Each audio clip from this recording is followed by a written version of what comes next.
हम लोग कोई अवैध तरीके से नहीं रह रहे हैं। अभी हम लोग कहाँ जाएंगे। लखनऊ में इंदिरा नगर थाने से महज 100 मीटर की दूरी पर बसे 50 परिवारों की बस्ती पर प्रशासन का बुलडोजर चला, जिसके बाद वहां रहने वाले परिवार पूरी तरह बेघर हो गए। इन परिवारों को अवैध बांग्लादेशी बताया जा रहा है, लेकिन इनका दावा है कि वे असम के निवासी हैं और उनके पास भारतीय नागरिकता के सभी दस्तावेज मौजूद हैं। आखिर क्या है इस पूरे मामले की सच्चाई और इन परिवारों का अगला कदम क्या होगा, आइए जानते हैं इस रिपोर्ट में। लखनऊ के इंदिरा नगर इलाके में एक निजी प्लाट पर बसे लगभग 50 परिवारों की झुग्गियां अब मलबे में तब्दील हो चुकी हैं। प्रशासन का दावा है कि ये लोग अवैध रूप से रह रहे थे और कूड़ा बीनने का काम करते थे, जिससे इलाके में गंदगी फैल रही थी। लेकिन जिन लोगों के घर उजाड़े गए हैं, उनका कहना है कि उन्हें बिना किसी नोटिस के बेघर कर दिया गया। आप तस्वीरों में देख सकते हैं, यहाँ झुग्गियां झोपड़ियां थीं जो अब पूरी तरह मलबा बन चुकी हैं। इन परिवारों का कहना है कि वे असम के निवासी हैं और उनके पास सभी आवश्यक दस्तावेज मौजूद हैं। नहीं, हम लोग कोई अवैध तरीके से नहीं रह रहे हैं। हम लोग सब देश के नागरिक हैं, आसाम के हैं। हम लोग के पास पूरे फुल आईडी प्रूफ है। ऐसा नहीं है कि कुछ हम लोग के पास है नहीं।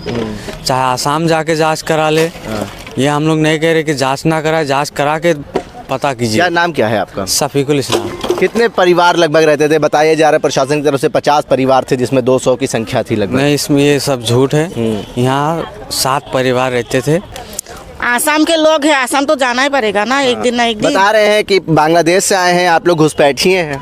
बांग्लादेश से आए हैं तो हम लोग से आईडी कुछ मांगी है तो हम लोग दिखा देंगे। हम लोग बांग्लादेश की है ना, इधर इंडिया की है। को तखत के नीचे सुला दिया था। हाँ। और भी लोग हैं, उनसे भी बात कर लेते हैं। क्या कह रहे हैं आप? नगर निगम में ऐसा नहीं है कि खाली प्राइवेट करता था, नगर निगम में भी जॉब करता था। ये जहाँ खड़े हैं आप, यहाँ इस घर का लड़का भी नगर निगम में ही गाड़ी में काम करता था। मैं खुद एलए से नगर निगम का ड्राइवर हूँ। मेरे रिश्तेदार वहाँ चाचा रहते थे, वो बंदा बीमार है, वो कुछ काम नहीं करता, दुकान करके खाता था। ठीक, उससे कोई लेना देना नहीं है। उसका भी घर तोड़ दिया गया। प्रशासन द्वारा आरोप लगाया गया कि यहाँ 50 परिवार रहते थे, लेकिन स्थानीय निवासियों का कहना है कि असल में यहाँ सिर्फ 7 परिवार रहते थे। अब यहाँ बड़ा सवाल ये उठता है कि यदि ये लोग अवैध थे तो इनके पास बिजली के मीटर और नागरिकता के दस्तावेज कैसे आए। लखनऊ की महापौर सुषमा खरगवाल ने भी इस मुद्दे पर बिजली विभाग को फटकार लगाई है। झुग्गियां गिराए जाने के बाद बच्चे और महिलाएं कड़ाके की ठंड में मलबे के पास रात बिताने को मजबूर हुए। लोगों ने आग जलाकर ठंड से बचने की कोशिश की, लेकिन ये काफी नहीं था। ये घटना न केवल प्रशासन की कार्रवाई पर सवाल खड़े करती है, बल्कि मानवीय संवेदनाओं को भी झकझोरती है।